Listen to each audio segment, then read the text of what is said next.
Welcome to the Bree Pod. I'm here with Katherine Endy, CEO and founder of the Family Life Coach. Hi. Hi, Bree. I'm so excited to have you on here today. We met through a mutual friend in the Mediocre to Magical Academy. And when I found out that you actually do life coaching for families, I thought, that's awesome. So here you are. Here we are. So excited to be here. Yes. So tell us a little bit about yourself. Sure. So my name is Katherine Endy. I'm the Family Life Coach, and I am a parenting educator, researcher, and coach. And I work mostly with families of children ages 2 to 10-ish. I really love the early parenting stage. And I'm also a doctoral candidate at the University of Maryland School of Social Work, where I study parenting, specifically parenting stress and emotion regulation and mindfulness. Wow. Congratulations to the doctoral of that. Thank you. It's been quite a journey. And I'm also a mom of 3 kids. So I have, my kids are a bit older. I have a 10-year-old, a 12-year-old, and a 15-year-old. So I've definitely lived the parenting journey myself and been through all of the ups and downs of managing toddler behavior and little kids. So I definitely practice what I preach. Absolutely. You're an experienced veteran in the in the parenting land. Not a land, but you know what I mean. So tell me, what got you into this, your passion for life coaching with families? So I have worked with families of young children for probably 20 years or longer. I mean, I started babysitting when I was 11. I've always had jobs where I worked with families of young kids. And I'm a licensed clinical social worker. And when I was working specifically with moms of sort of 0 to 5-year-old kids, what I noticed most, I was providing counseling and sort of light parent coaching to moms with young kids. And what I noticed was that all of the parenting curricula and programs and all of these things that are kind of out there as quote unquote evidence-based and actually evidence-based in the research world seem to be very focused on the outcome of the child's behavior. Like the child's behavior was the thing that they were measuring as the measure of success. And when I looked at what that looked like in real life and with the parents that I was working with, and of course, my own experience as a mom of young kids at that time, it just didn't make sense to me. Like, why is the child's behavior the thing that we're measuring as whether or not the parenting has been successful, right? It's like the kids are going to act the way they act because they're growing and developing and their brains aren't fully developed, like all of these things. And it becomes very sort of behaviorist focused to only focus on that as the outcome. So I was concerned about this as a professional and as a mom. And so I started doing reading and research into other ways of looking at parenting. And I took a parenting class early on when my oldest daughter was little, where I learned about the brain. And I learned that children act the way they act because of their brain development. And I learned that if if your child's in a certain state in their brain because they're having a tantrum, for example, that you're not going to get very far with some kind of behavioral consequence in that moment, not because the child is bad.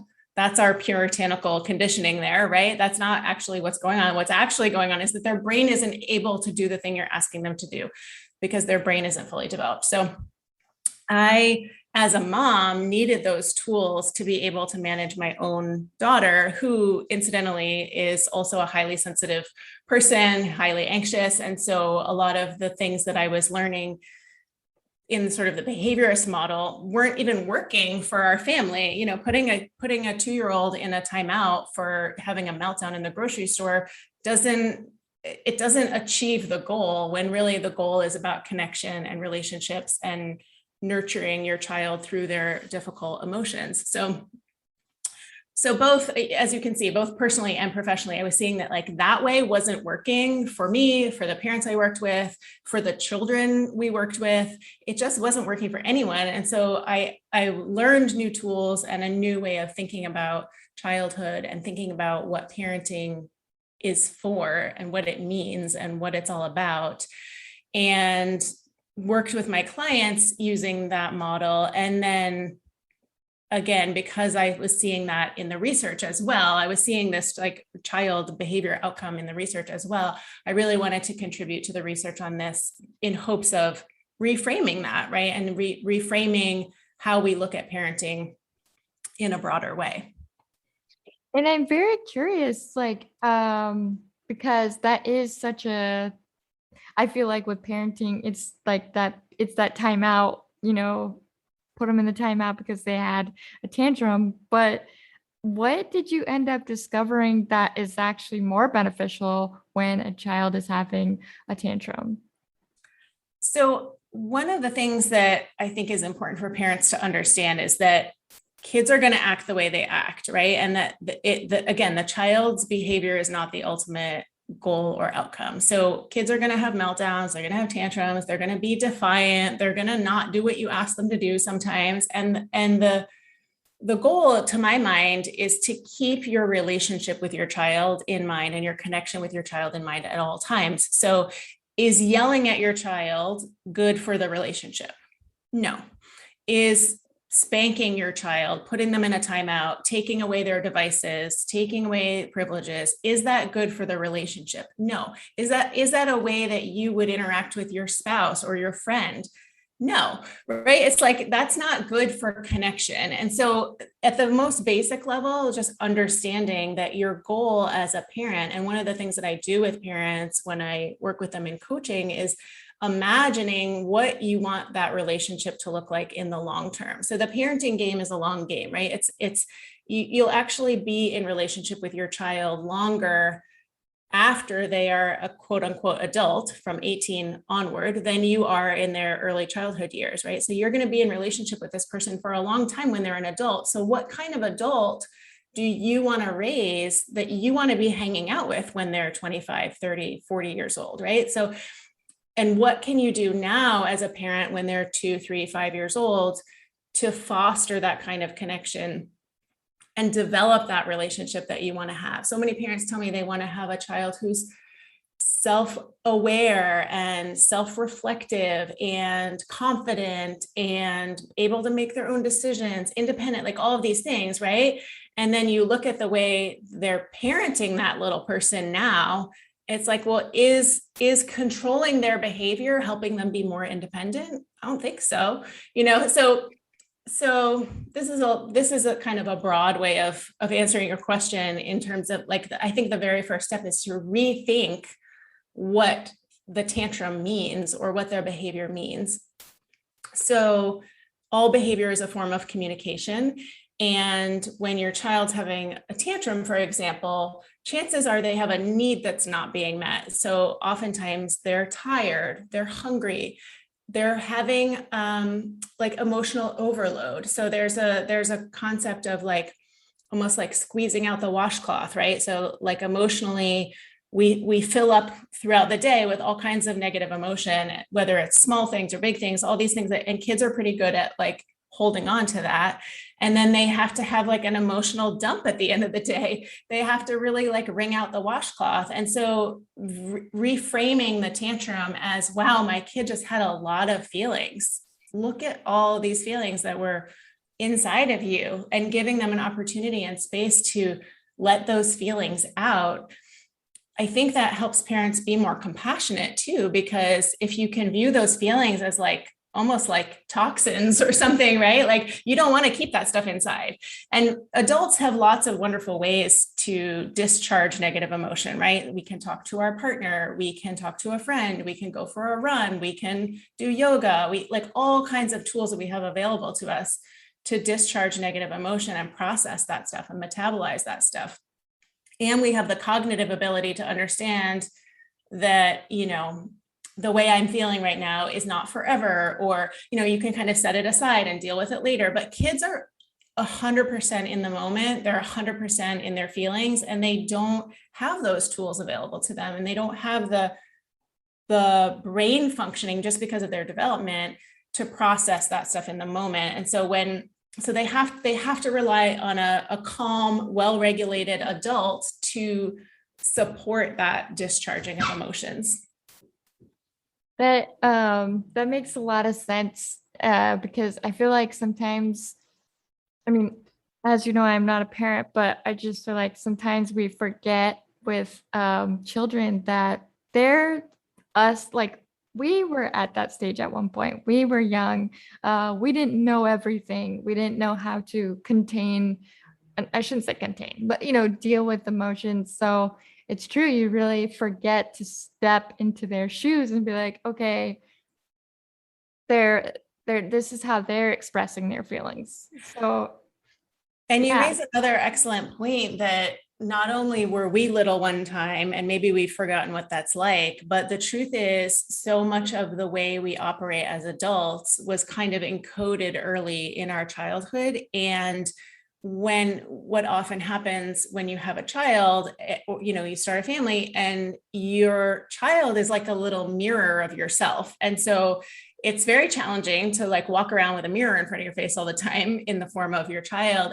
And so many parents don't even realize that what's really happening is that they're getting triggered by their child's behavior because their child reminds them so much of themselves, or their child, is reacting in a way that the parent reacted when they were small. And so we don't even realize, I feel like having kids like opens up this whole Pandora's box of your own childhood stuff that most of us are just not prepared to deal with. Like, that's not in the parenting books of like preparing for having children is prepare yourself for the fact that all of this emotional stuff that you may have chosen not to deal with or didn't even know was there is going to come bubbling to the surface because you have a 3-year-old acting like you acted when you were a child, and you're responding in a way that's coming from your own childhood and from your unconscious mind. So how would, for an example, because that is a trigger, and we know that triggers can be so overwhelming for the parent, for the child, obviously, because they're just doing the child thing to have their tantrum. How would you go about that situation as a life coach? So I find it helpful to just start by identifying what that thing is, right? So if a parent is constantly triggered by their child whining, which is a common, whining is just annoying, but some parents are not annoyed by it, but say it's whining. If it seems particularly triggering to the parent, I would want to examine a little bit, like, what's going on there, right? Like, and sometimes it's not a conscious memory. And so I also have some tools that I use to access the unconscious mind, because again, most of the programming, if you will, that happens for humans happens in the first 7 years of life. So you experienced anger for the first time before you could talk, and you experienced sadness for the first time before you could talk, and you might have had some other trauma or negative experience or all manner of things. You experienced those things for the first time when you were probably an infant, right? Or a very, very young child. So that's a time when your conscious mind is not forming memories, but your unconscious mind is dialing it all in, right? So another way in which I work with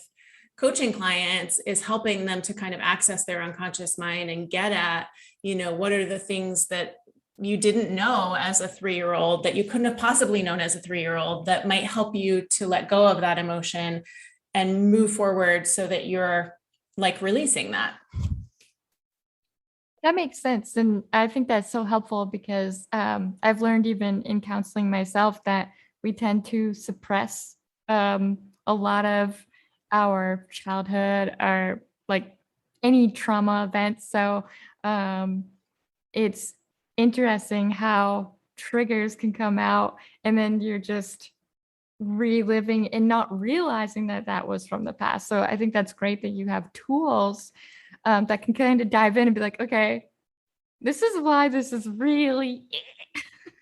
Well, and I think what's tricky with parenting too is that parents think it's the child's fault. So they think if they're not aware of their own triggers and they're not aware of how this might be how their own emotions that are bubbling up might be connected to their own programming and their own childhood, then they blame it on the child who is their little person in their home, right? And so they think that that child is the problem.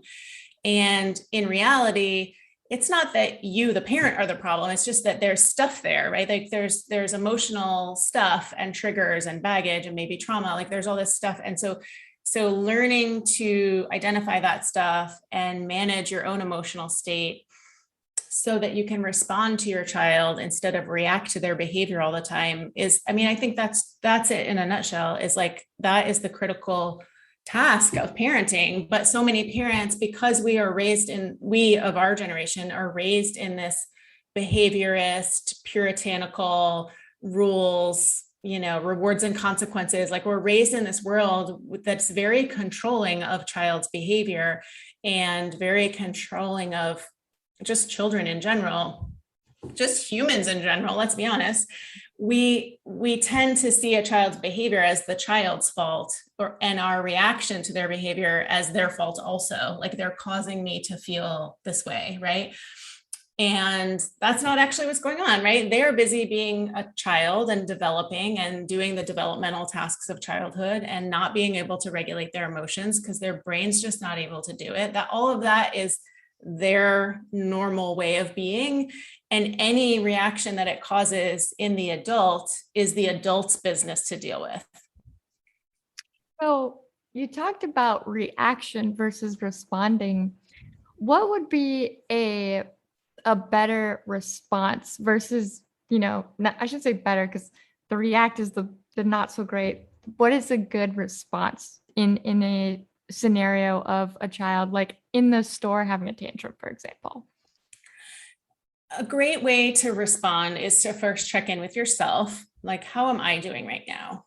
Am I hungry? Am I angry? Am I lonely? Am I tired? So that's an acronym HALT, HALT, which helps you to just check in and know like what your needs are in the moment. And you might not be able to meet those needs, but just to realize like, oh, I'm hangry, right? Like, that term of like hungry and angry, like, okay, so I know that I have that need. And as soon as I'm able to grab a granola bar or have a snack, whatever, I will take care of that need. But in the meantime, I'm not going to let that need interfere with my relationship with my child. So first I'm going to check in with myself. Then I'm going to take a deep breath, or like 3 deep breaths. So it's okay to put a pause. It's very important, actually, to put a little pause in between what your child's doing and how you react. That's actually, or how you respond. That's how you turn a reaction into a response, actually, is like put a little pause. Even if you do nothing else, just putting a little pause there. And that pause helps you to be able to not only check in with yourself, but also access the thinking part of your brain. So when your child's doing a behavior that is triggering to you or upsetting to you or makes you angry or frustrated, whatever, you're in the emotional part of your brain because you want that behavior to stop, especially if you're in the grocery store, you feel embarrassed or whatever. You want that behavior to stop. So it's natural to react and just react quickly and say something quickly. But the truth is 9 times out of 10, there's no danger. There's no, unless they're running out into the street or something. But if you're in a safe environment, nobody's in harm's way here. So it's okay to take a pause. Like, your child's going to keep screaming for another 10 seconds. It's fine. And then the next key is really to identify the fact that, like, in your mind, consciously identify the fact that your child is having a hard time. So they're crying in the grocery store cart because something is wrong. Not because they're being bad, not because they're trying to piss you off, not because they're trying to embarrass you, none of that, right? There's something is wrong. They're crying because something is not right inside of them. And so after you take that pause and make sure you're okay, check in and make sure you can take a deep breath and like, can I be okay in this moment? Then you just look them in the eye and say, I see you. You are really upset right now. And if you know what the reason is, you really wanted to buy Oreos and I said no, and now you're really disappointed. I know that's so hard when we don't get what we want. Like basic, right? It's like I see you and I validate the way you're feeling. And even though as a parent, like you just want to get the groceries and you want to move on with things and it's inconvenient to have a child having a tantrum, like the truth is they don't get to control when they have their feelings. And if they wanted Oreos and you said no, that's disappointing. Whether you, the parent, think they should feel that way or not is totally irrelevant, right? Like their experience is their experience, and validate, you don't lose anything by validating that feeling. So just like, yeah, it's so hard when we don't get what we want. I know that's so disappointing. And even just that sometimes is enough for them to quiet down. And another aspect of this process for the parent is recognizing like it's okay for them to have feelings. Like it's okay for them to be so sad that they don't get Oreos that they're going to cry for a little while in the grocery cart. That's fine. And again, this is another part of the paradigm shift, right? Away from orderly, rule bound, do as I say, all of that, right? Like none of that allows for the emotional experience. But the reality is like we are humans having, we're emotional, spiritual beings having a human experience. So emotions are a natural, healthy, normal part of humanhood and certainly childhood. So again, there's all the in the moment tips and tools and how to respond instead of react and all of that. But the bigger change is that like changing your worldview of what it means to be human and what it means to be a child. And having emotions is very much a part of that. I really appreciate you sharing that, and I can see how passionate you are about it because it's true. Like in our world, in society, it's so actually taboo to have emotions, which it's nice to see that there's starting to be more of a shift. Um, but there's still people out there that's like, if you feel, if even as an adult, as a child, it doesn't matter. Like it's the whole spectrum of emotions. Then it's like you're weak or you're not strong. Um, but it's like, no, I'm human. You're human. And some of these people that are the ones that are so against the emotions probably need a good emotional like cry because it feels damn good to have a cry, you know? Absolutely. And I think what most parents find is that when they let their child have that big emotional dump or wringing of the washcloth, what have you, which, you don't want to do that in the grocery store, but that's a thing that can happen at home when you have the time and energy and resources to allow space for that. Afterward, your child will crawl into your lap and snuggle and have this like sigh of relief. And it's just the most like fulfilling thing in a way, because you've been through this like hard emotional storm and you're upset and they're upset, like all of this. And when they can just like rest in knowing that they've released all of that emotion, it is a very, very beautiful thing and very good for your relationship with them because they know that you are someone that they can trust to have that outpouring of emotion. It's a very powerful thing. It sounds so powerful, and as a woman that wants to be a mother, I definitely want to take this episode and like listen to it when I have a baby because I just think I think that a lot of the old ways are just not really helpful as much as maybe they thought that it was. Sorry. So I think this is very beneficial. And it's not that you're not saying that, you're not telling them, okay, go out and party, buddy. I think that's where people have that misconnection. You're just saying like validating emotions at a young age. I think that's so important because now they're feeling seen and heard. And that's a lot of this when you listen to the podcast or you hear people talk about their childhood, the main topic I feel like, or that main theme is not feeling heard and not feeling seen. 100%. And I love what you said about, this doesn't mean that it's a free for all. It doesn't mean there are no boundaries. It doesn't mean there are no rules. And you're right. It is a common misconception about parenting in this way. And it actually kind of speaks to how taboo emotions are, right? Like that we view, letting someone have emotions means letting go of control, like letting them be in control of the situation, or like just throwing caution to the wind or whatever, which is so interesting, right? That's our interpretation of what that means. When in reality, it's like it's very important to have rules and boundaries in family life, especially clear boundaries, because so many of us grew up in families without very clear and healthy boundaries. But clear boundaries help children to feel safe. So when they know what to expect, yes, they're going to push the boundaries. Yes, because they want to know where the line is, right? And it's not because they want to walk all over you or take advantage of you or be bad or anything like that. It's just that they want to know. They're like, I have only been on the planet for 3 years. I don't know what I'm supposed to do. And so if you can provide those guardrails for them, like, here's where the boundary is, here are the expectations, here's the routine, all of that helps children to feel safe. And you can still have boundaries and emotions at the same time. That I feel like that needs to be a billboard. Like, you can have boundaries and emotions. Um, so I would love for you to share. I want to make it a two-part. So the first part is, let's say this is a family that just had a child. What advice would you give to the new parents, especially with the unsolicited advice that is given? And then the second question will be for the veteran parents that are just trying to rework and rewire their parenting. So for new parents, I would say you cannot spoil a baby. You cannot hold them too much. You cannot love them too much. I think it's a common mistake that hopefully is an old enough idea that it is getting worked out of our culture. But if your baby cries, pick them up. That's okay. That's a good thing to do.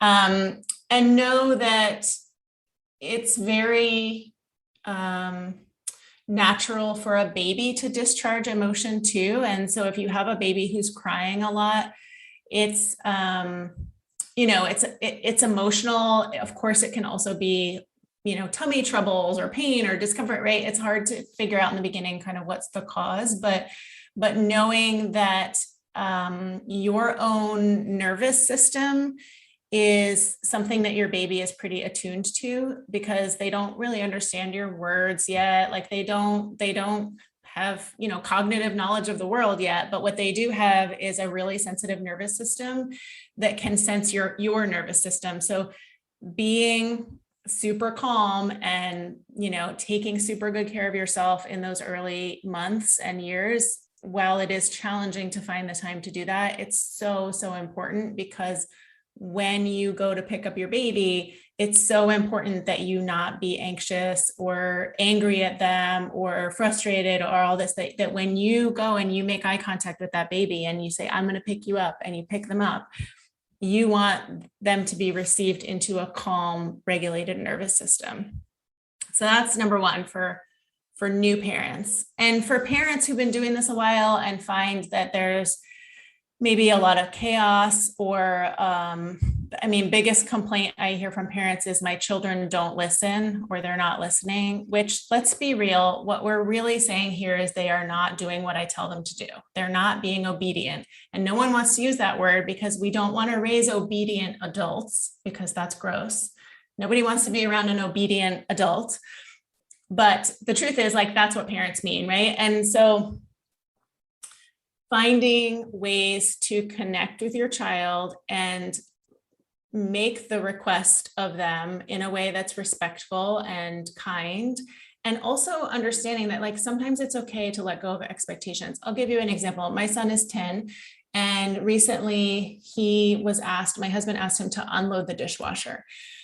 And he started crying, and he was angry, and he was stomping around and throwing, like, he was losing it over being asked to do something that he literally has to do every 3 days, because the chores rotate in our house. So it's not like this is an unexpected or unreasonable request, but he lost it. And rather than yell at him, punish him, tell him to go to his room, take away his device, any of that stuff, my husband recognized like, oh, something is up. Because normally this child can handle being asked, he might not like it, but he can normally handle being asked to unload the dishwasher. So something is going on emotionally for this child. Let's find out what it is. So the first thing here is the dishwasher doesn't get unloaded right now. So again, parents need to let go of the expectation that what you want on your agenda to get done in this moment might not get done in this moment. And again, what's more important, the dishwasher getting unloaded or your relationship with your son? So my husband recognized like something's up, and he went and he talked to my son. And this was the week before school started. My son was hungry. So that's the first thing. First thing is he's hungry and he needs a snack and he needs it now. So like, let's take care of that need, right? And then we talked through what's going on, that, what are the frustrations and maybe some anxiety and maybe just like not really wanting summer to end. So they talked through like what's going on emotionally. And then like, maybe it was an hour later, but then he was able to come back and unload the dishwasher. So it doesn't mean you let go of expectations completely. It doesn't mean you let them off the hook, but it might be like, maybe the dishwasher gets unloaded by someone else tonight, or maybe the dishwasher gets unloaded in the morning, right? I think that parents need to like really loosen their expectations, not in a way of like letting them go completely, but just in a way of recognizing the more important thing here is that the child is reacting that way for a reason, and we want to find out what that is. And I think that it was such a great example of how you and your husband, which is beautiful that you two are such like perfect co-parenting, to talk to your son and to find out that, okay, so we're getting closer to school, which, I mean, think about us as adults.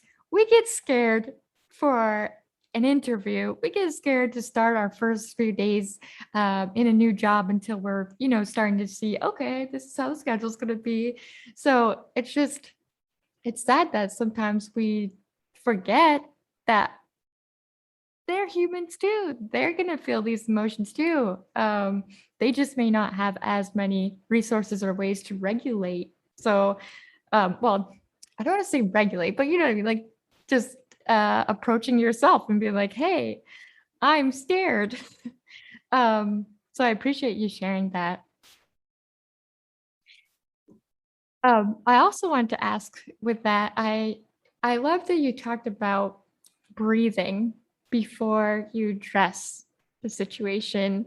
And breathing, I've learned personally with myself that it's like when I have a panic attack or an anxiety moment, one of my coaches was like, okay, you want to do breathing. And I think I'm so glad that you brought that up, because that we like take breathing for granted. So that is such a great way.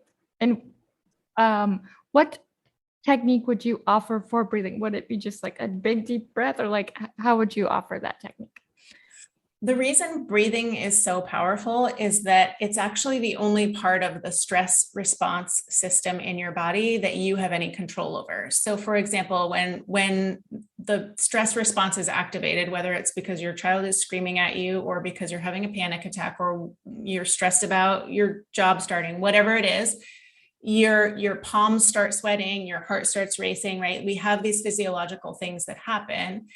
But you can't just tell your palms to stop sweating, right? That's not how it works, right? But breathing is part of the stress response system as well. You might find that you have shortness of breath or you're breathing really shallow. That is a part of the stress response that we do have control over, which is why it's such a powerful tool. And it seems kind of cliche, like take a deep breath. And yet it is such a quick way to regulate the nervous system. So I don't think there's necessarily any right way to do this, but certainly a nice, slow, deep breath in and a long breath out is really powerful. I think it's the long breath out that is the slowing down of the nervous system, if I'm remembering correctly. And so if you're wanting to kind of slow down your nervous system, you would want to take of course, a nice deep breath in, but then make your out breath even longer. But any conscious breathing that you can do in the moment on the fly. I mean, the other thing that's great about breathing is you take it with you everywhere you go. So if you're in the grocery store with a screaming toddler, you can still take a deep breath. You don't have to roll out your yoga mat to take a deep breath. So it's a really powerful tool. And yeah, I think anything you can do to consciously bring awareness to that and just slow your breathing down. There's certainly the technique of box breathing, which is where you do 4 counts in, and then you hold for 4 counts, and then 4 counts out, and then hold for 4 counts. And you can sort of imagine this like as sides of a box. So you would go, in for one side of the box and then hold for one side of the box. And then if you can imagine that. Thank you for sharing that. I think that is such a perfect, like you said, breathing's with us. So it's on the fly and ready to go. So I wanted you to share, number one, before we got on here, you offered an exclusive offer for the listeners.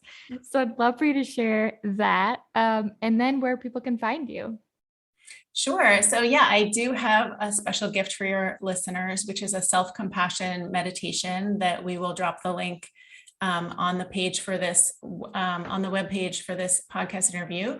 And the reason that I have a self-compassion meditation in the first place is that I have found in my research that self-compassion is actually extremely powerful and useful for lowering parenting stress. So, and that might sound froofy or out there, or I don't know how it will be perceived, but the truth is, like, parenting is really hard, and we tend to get so many messages culturally and on social media that we're supposed to do it perfectly, and there's a right way to do it, and that, you're not supposed to do this and you are supposed to do that. And we can really beat ourselves up, right? Like if you end up yelling at your child, then you feel super guilty about it and you feel like you've messed up, and right. And so it's like, we also need to be compassionate toward ourselves in order to be able to survive this long game that is parenting. So self-compassion is again, another simple way that you can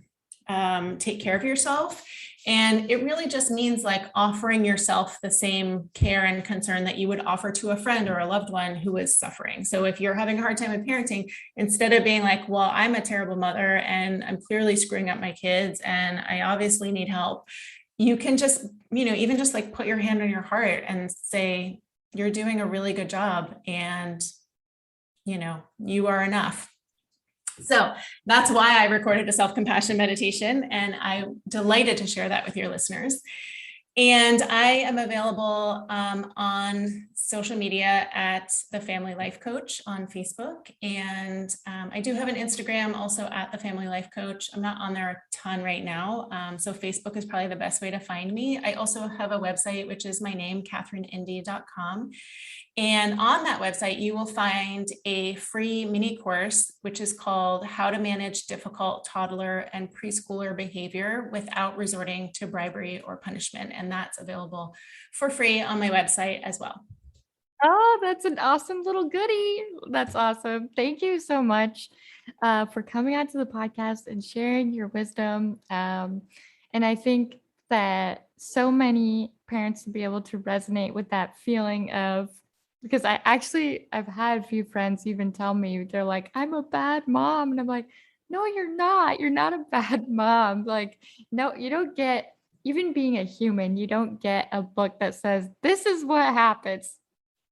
So I really appreciate you sharing all of this and having you on here. Thank you so much for coming. Thanks for having me. It's been so fun talking with you. All right. Well, as you know, this is the part where we will sign off. So with that, you are loved, you are worthy, you are cherished, and I am proud of you. Until next time on the Pre-Pod. Bye.